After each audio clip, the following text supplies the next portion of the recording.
Arnold, known for being one of the best bodybuilders of all time. His physique was like no other at the time.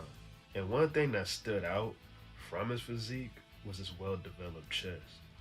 His chest just looked like two watermelons, bruh. Like, even the women get jealous, dude. But how did Arnold develop such melons? To understand how he built his chest, you gotta understand the equipment and the training styles that was used during the Golden Era. The Golden Era bodybuilders typically trained in basic gyms with free weights like barbells, dumbbells, and some early cable machines. These pieces of equipment is what really shaped the early bodybuilders. Most of the progress came from barbells and dumbbell exercises. It stems from their effectiveness to hit multiple muscle groups, but also being able to add weight over time just to be able to overload on weight.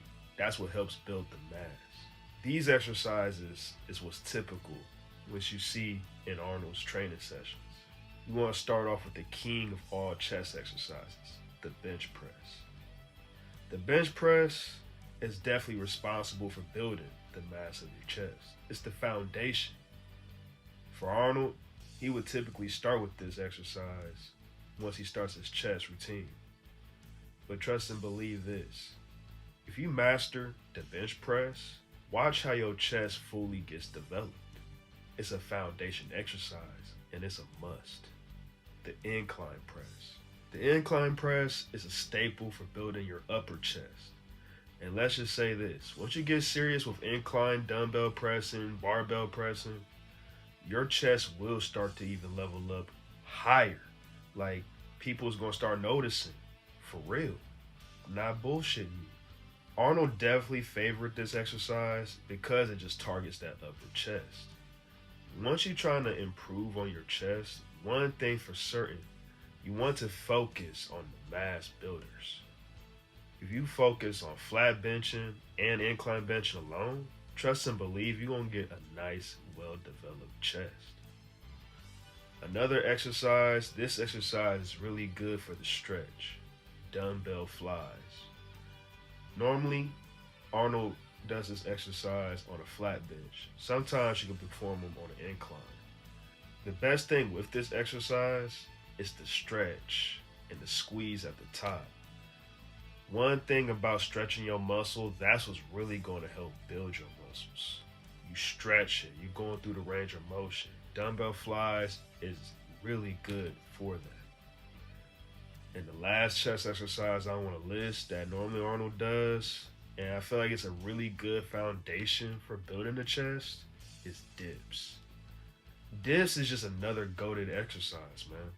Even from personal experience, me doing dips, especially consistently and way more serious, I'm really starting to see how my chest is starting to really form. It's just another one of those mass builders. And you do see Arnold definitely doing dips. There is some specific variations like the Gironda dip, where you have your hands inwards and your elbows flared out. You're giving a really deep stretch. I tried this exercise personally, and let's just say it is definitely hard on your wrists.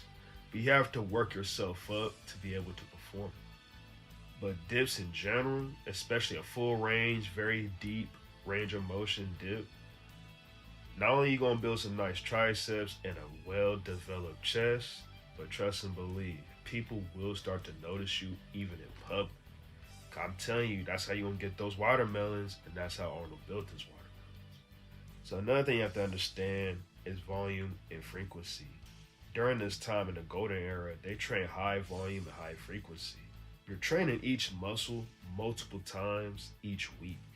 And when you go into the gym session, you give high effort, high intensity, sets of 4 to 5, 8 to 12 reps type. It's high volume, high frequency. And this is really good for weak points. Let's say like with weak lacking muscle groups, this is exactly how you overcome weak points. Is train your weak points often, frequently. But another thing you have to understand is rest and recovery. Sometimes you want to understand, like, you got to listen to your body. And you do need to rest and recover properly with good nutrition. in order to fully optimize and maximize results. You can train as hard as you want. If your diet is wacky and you ain't resting properly, trust and believe you're not going to see the results. Instead, you might end up getting injured, bruh, for real. Here's could be a typical workout that he might end up doing.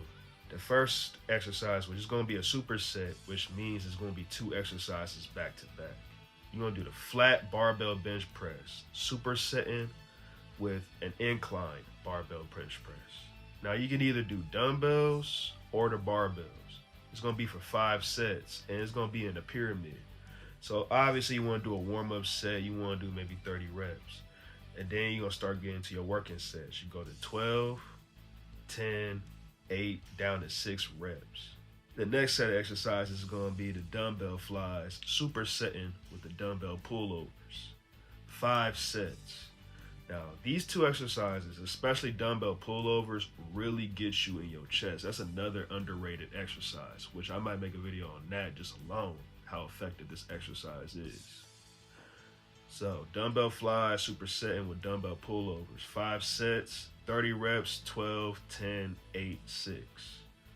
The next is going to be a wide grip chin up, 4 sets to failure. Now, this is the one thing about wide grip pull-ups. You might not think not only does it work your back, it also works your upper chest as well. It just entirely works your whole upper body in general. And obviously, you see these guys, they optimizing all the best workouts. And no wonder why they got the best physiques of all time. Next, you want to do hanging leg raises, 5 sets for 25 reps. You want to get that core looking nice. And me personally, I don't do a lot of core exercises. But if I do, hanging leg raises is definitely one of them. And I do spam them. And the last sets of exercise is going to be the bent over barbell row, supersetting with the dumbbell bent over rows. 5 sets, 30, 12, 10, 8 to 6 reps. Now, barbell rows, all-time best back exercise. Nothing beats it other than the pull-up, in my opinion. But these exercises, you're doing chest and back. That's how I do my training. But honestly, it's just a good foundation because not only you doing this, you building one of the best physiques, bro. You getting ahead of the game. These exercises right here in itself will build a really, really nice foundation for your upper body. I'm trying to tell you, it's guaranteed. Watch the months going if you do this routine 2 to even 3 times a week.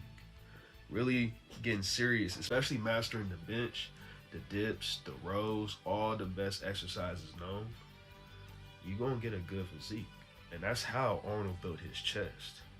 It's just getting good at the foundation exercises. It's crazy. Nothing, no crazy spinning the wheel nonsense. It's the foundation exercises, the all-time greats. You have to implement the all-time great exercises into your own routine and watch how your chest fully develop.